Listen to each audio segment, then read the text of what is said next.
kumakain ako ng matamis ngayon. Tapos ng diet ko.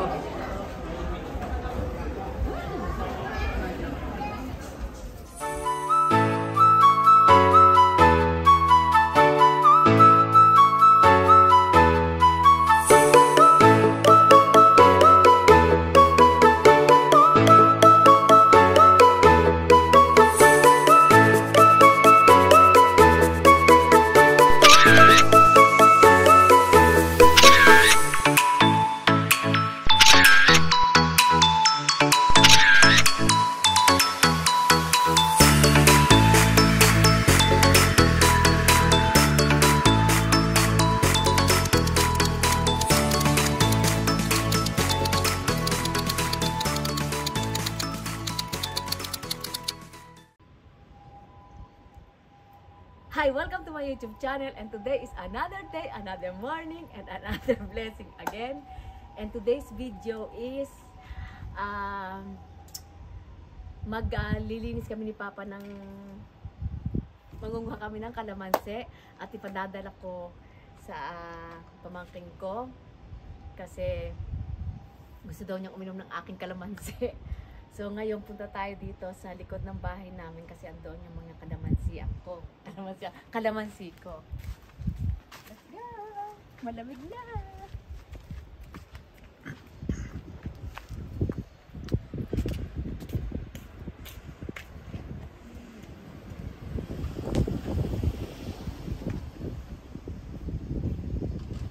So ngayon, kukuha tayo ng kalamansi at ipadadala ko kina Yukari at kina Ate Gina. Huwag sana ako mahulog, ha. Wow! Hindi siya mag-abot. Kasi, ano siya, mataas na siya.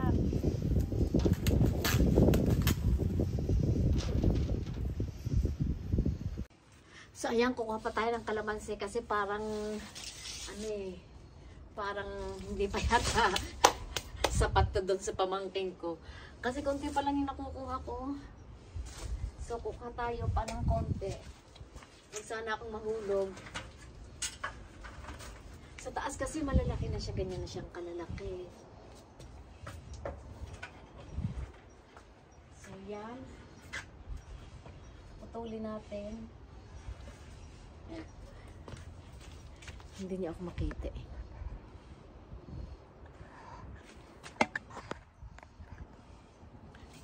So yan, puputulin natin siya para okay.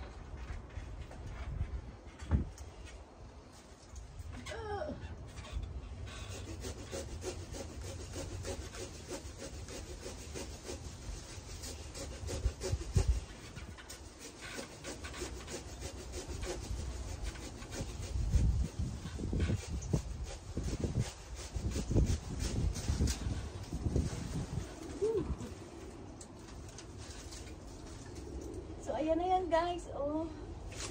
Yay! Woo! Baka pahulog ako.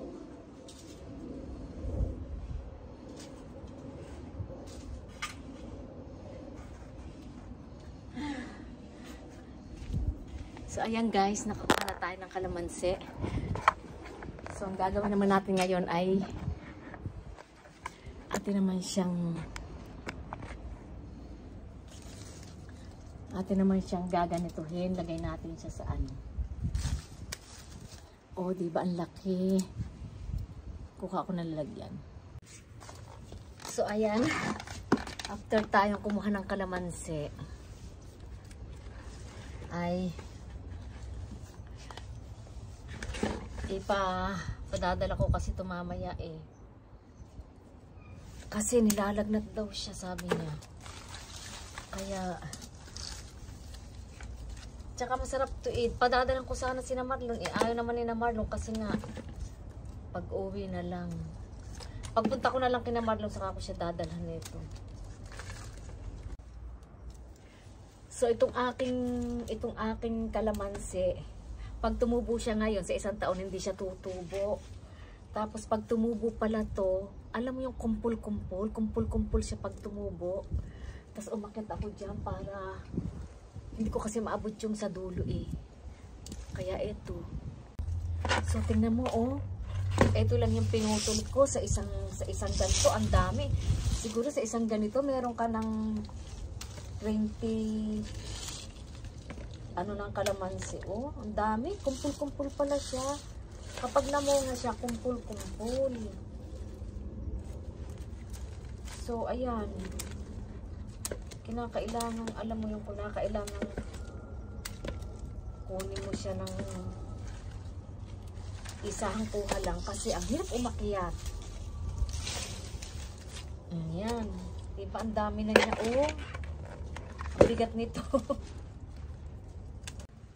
So, ito na yung nakuha kong kalamansi. Ang dami niya, oh. At si Habi, nagkukukot-kot na naman ng kung ano-ano. Kasi hindi ako magluluto ng hapunan ngayon kasi pupunta kami ng, public sauna. Maliligo kami sa sauna. Sa onsen, I mean. Hindi sa sauna. Dami niya, oh. Okay. So, ngayon naman ay pupunta naman kami ng public sauna.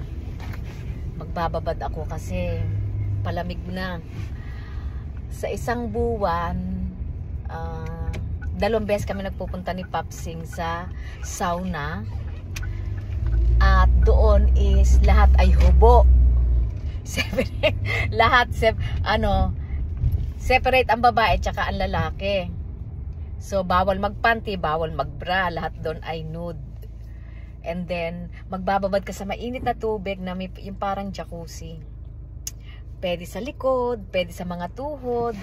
Tapos, pagkatapos mo nang papasok ka ng sauna, magpaano ka naman ng pawis. Kaya magaganda ang kutis ng mga Hapon eh. Dahil mahilig silang mag-sauna pag ganitong palamig na. Lalo pag winter, ay sarap magbabad sa mainit na tubig. Tapos sa sauna ka. Tapos relax ba. Sa isang buwan, 2 beses kami ni Papsing na nagpupunta doon. Kaya pagdating ko naman ng bahay, hindi na ako magluluto kasi doon na kami kakain ng hapunan mag-asawa. Tapos tulog na. And then nakaka-relax. Tapos pagka nakapaggaling ako doon, ayoko kasi nung matutulog ako na, siyempre nag-sauna ka. Tapos kung nagbabad ka sa mainit tubig, eh siyempre uuwi ka, babiyahe ka uli.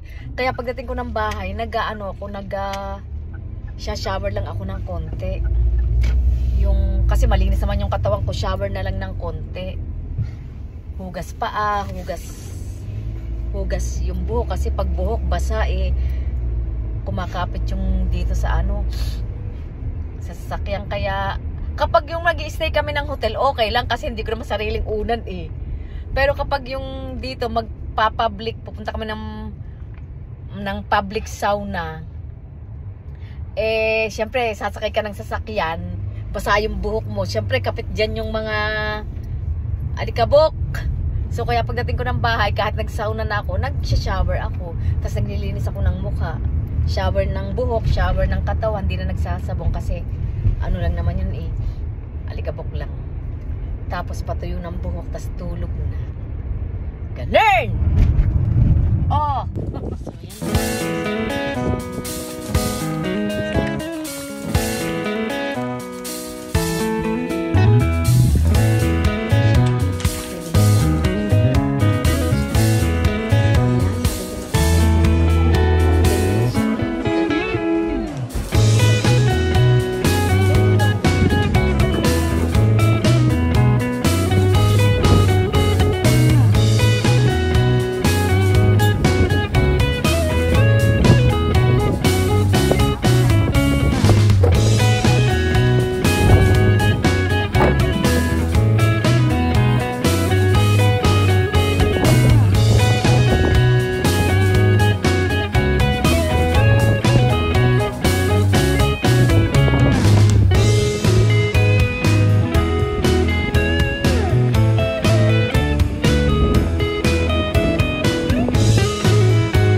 nakapag-sauna na kami.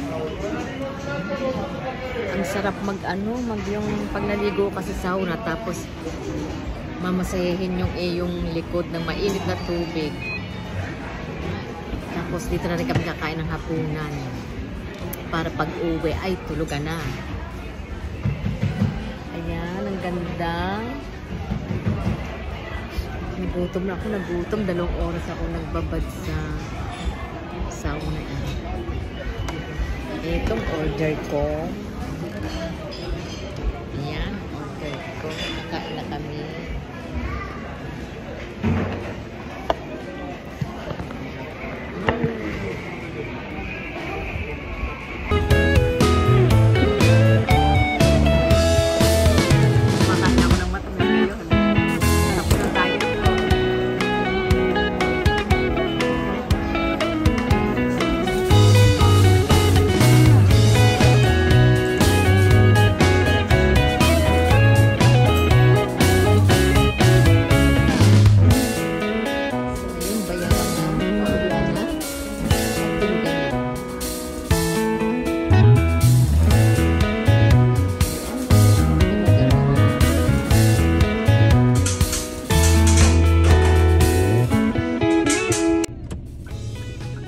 So ayan guys, tapos na kami mag-onsen.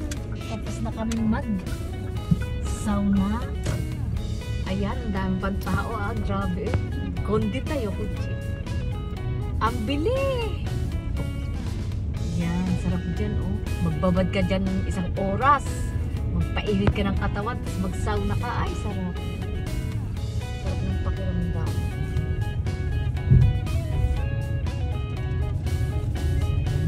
Uwian na, tulugan na. So ayan nga guys, kahapon napunta kami ni Papa sa sauna. Nag-relax kami. Ngayon naman ay mamimili kami ng pagkain. Ay umuulan. Grabe ang ulan. Tapos malamig na. Sarap ng mamili. Tapos ay uwian na. Ang lakas ng ulan. Grabe ang ulan.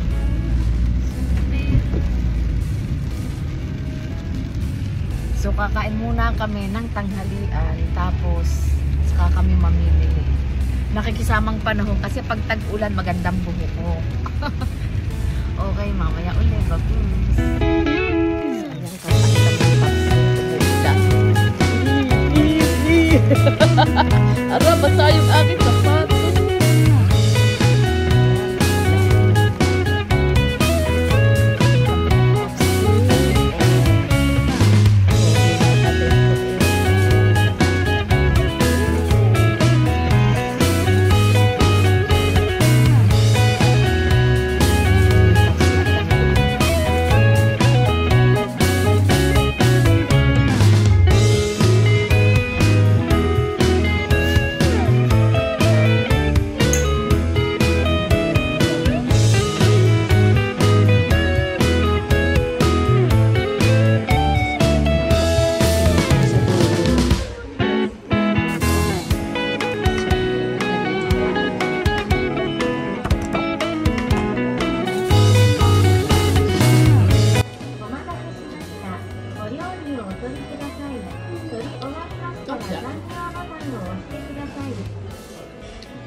Galing mo.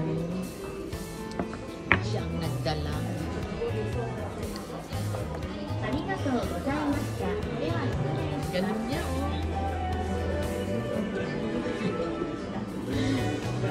Siya nagdala ng mga pagkain.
Usip-usip.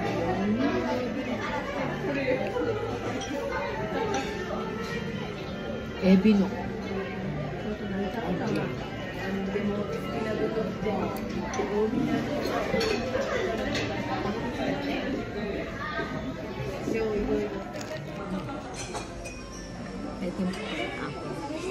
Dozo.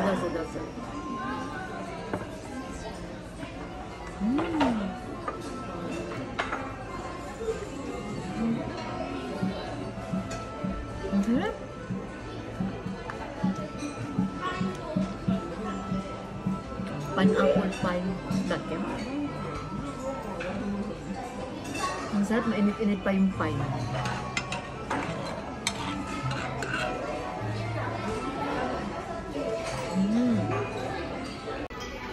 Ayan, sabi ni Papa, paalis na sana kami. Sabi niya, mag-antay muna tayo ng 5 minutes at baka mamaya nasa highway tayo, saka ako magsabi. Saka daw ako magsabi ng, Papa, dalhin mo na ako doon sa toilet. Dali, ganyan ako eh. Kasi pag wala ka na talagang gallbladder, talagang pagkakain mo, diretso ka talaga ng toilet. Yun ang pinoproblema ko eh. Kaya nga, nag-aantay kami ng mga 5 minutes para, alam mo yun? Baka umuulan pa nga daw naman. Baka mamaya nasa highway kami. Ay bigla daw ako magaya ng, Papa, toilet! Kaya nag-aantay kami ni Popsig ng mailabas ko muna ito bago kami umalis. Itong problema ko, kapag wala ka na talagang gallbladder, talagang pagkain mo, diretso na yun eh. Ginaganon lang na sigmura ako, tas diretso na yun sa baba. Pero ang sarap talaga. Bagong tayo kasi to dito sa amay-amay, kaya pinuntahan namin ni Pops. At pagkatapos nito, mamimili na kami ng pagkain. Kaya pupunta muna akong toilet, wait lang. Mag-hiwalay kami ni Papa. At ako mamimili ng mga pagkain.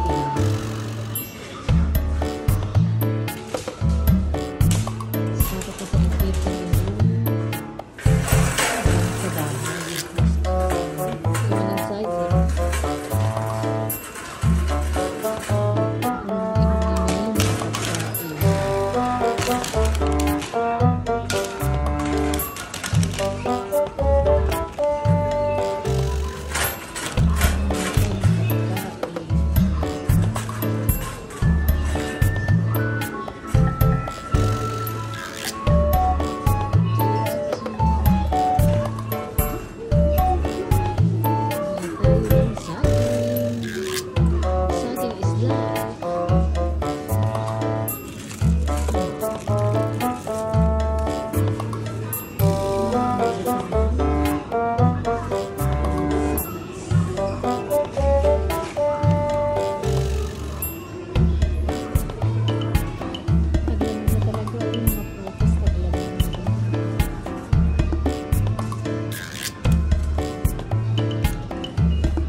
Yan!